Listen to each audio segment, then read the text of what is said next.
Babu shakka shari'ar musulunci ta kalli kuma ta ba da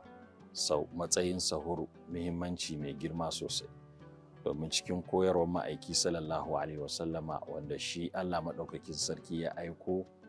ya daɗa fahimtar da al'umma wannan addinin na musulunci wajen fassara alƙur'ani kenan. Alƙur'ani a dunkule yake, ma'aiki sallallahu alaihi wasallama shi ya fassara alƙur'ani wajen koyarwansa ta hanyoyin maganganunsa da kuma ayyukansa na yau da kullum.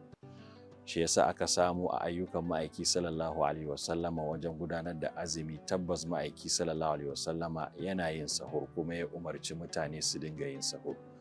Yake cewa tasahharu fa inna fi sahuri baraka, ku dinga yin sahur yayin da za ku ɗauki azumi domin a cikin yin sahur akwai albarka. Albarkar nan da ke ciki kuwa kalma ce mai faɗi. Za ka lura mutum ba wai abinci zai samu ya ci mai yawa kamar yadda zai ci idan ya zo buɗe baki ba, ko ya samu ya ci sai ya kasance wato ya riƙe shi zuwa ga tun daga wannan lokaci har zuwa lokacin da zai yi buɗe baki.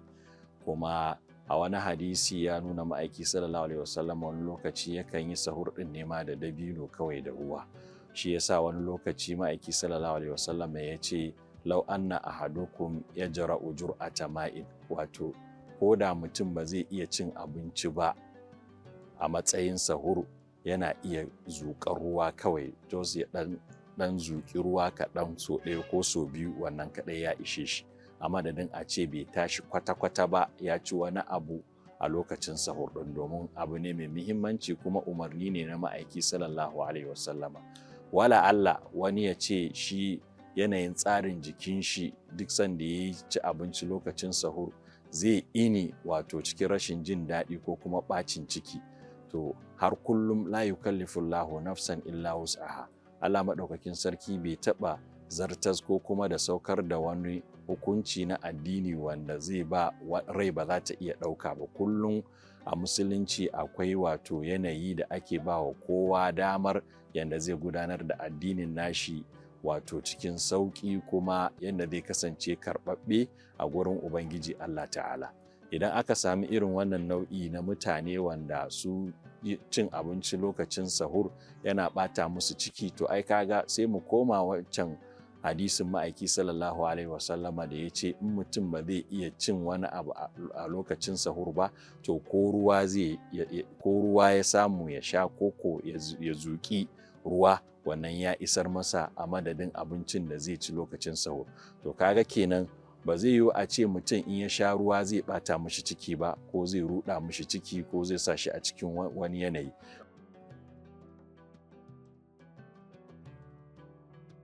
To wato ladan da Ubangiji Allah Ta'ala ya tanadar ga mutane wanda suke sahur,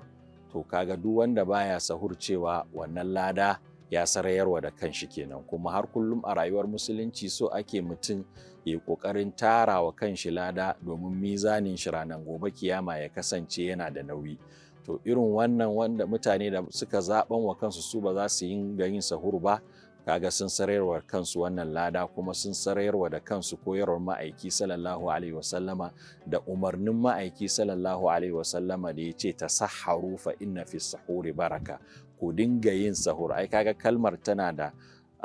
da wato siga ta umarni cewa ku yi. In mutum ya bi umarnin ma'aiki sallallahu alaihi wasallama kaga ya samu lada biyu kenan, ga ladan da zai samu na yayi sahur din na azumin, da kuma ladan da kuma zai samu na bin umarnin ma'aiki sallallahu alaihi wasallama, wanda magabata sahabban ma'aiki sallallahu alaihi wasallama su har kullum idan ma'aiki sallallahu alaihi wasallama ya ce a yi abu ba sa kallon shi na cewa wato suna da wani zaɓi da za su iya yi ko ba za su iya yi ba, su suna masa kallon kawai umarni ne kuma saukakke ne daga Allah. Daga baya ne aka samu cewa malamai da suka biyo bayansu, musamman lokacin da ilimin fiqh ya fara faɗaɗa, ake samun cewa akwai wajibi, akwai makaruhi, akwai mandubi, akwai ire-iren waɗannan abubuwan na hukunce-hukunce da ke ƙarƙashin ilimin fiqh. Amma a lokacin sahabban ma'aiki sallallahu alaihi wasallama, kuma musamman malaman hadisi, su da annabi ya ce abu kawai yi suke, babu wani abu makaruhi. abin da yake akasin umarnin ma'aiki sallallahu alaihi wasallama su a gurin suna masa kallon haramun ne. Don haka in mun sa shi a wannan mizani na rayuwa tamu na cewa ma'aiki sallallahu alaihi wasallama ya ce a yi sahur, a cikin sahur akwai albarka a ciki, har kuma aka samu wani lokaci shi kanshi yakan yi sahur da ruwa da dabino, kuma wani lokaci ya ce ko mutum ba zai iya cin abinci ba ya ɗan zuƙi ruwa, shi ma yana madadin kamar ya yi sahur ɗin ne. Kaga kowane ɓangare na jinsin mutane musulunci ya san za a iya samun haka, kuma ya ba wa kowa damarsa. Da haka duk wanda bai yi ba hakika ya hana kanshi wani babban lada a wannan wata mai alfarma, wata da ake so a tara wa kai lada wato gwargwadon iko, domin mutum bai san cewa zai rayu ya kai wani azumin watan Ramadana ba. Shi yasa wani hadisin ma'aiki sallallahu alaihi wasallam ya ce Allah ya nisantar da mutumin da zai rayu ya riski watan Ramadana bai yi wani abu da Ubangiji Allah ta'ala zai saka mishi da aljanna ba. Ai zai samu sakamako ta aljanna ne wajen gudanar da ayyukan alkhairi masu yawa a wannan lokaci wanda yake da tsada, yake da daraja.